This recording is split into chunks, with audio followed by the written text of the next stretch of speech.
Sweden is a kind of special case when it comes to defense industry in Europe. It's a small country. We're 10 million people.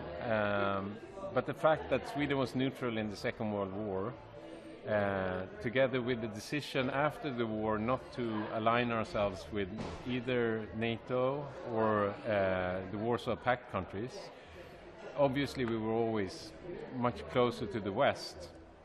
But still the official policy was very clear to be non-aligned. And a decision was made that Sweden had to be able to not only stay outside wars, but also provide itself with the necessary equipment to defend itself. So, and the clearest example of this is that we've been producing for the last 75 years our own fighter jets. And usually that's something that's reserved to big countries who then sell them to smaller ones. But we have this big aerospace industry. Penetrate the reactive armor so that the main charge can penetrate through that hole and still penetrate the armor, the real armor. And that works quite well. In this kind of business, it's not often that the armed forces is advertising what kind of gaps, what kind of capabilities they need, what kind of needs they have.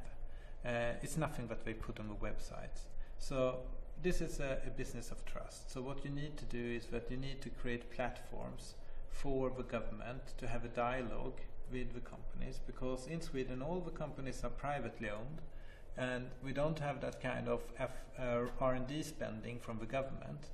So it is the companies that needs to invest in R&D on their own money to ensure that they have the competitive products on the market.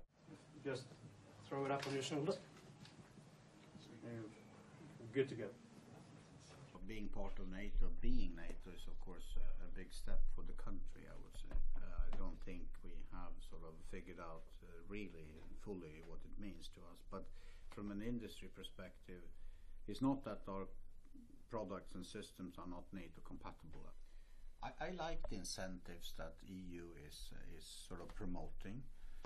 I don't think that EU should have their own defense planning process and strategy and sort of their own idea of creating any sort of European defense force of some sort.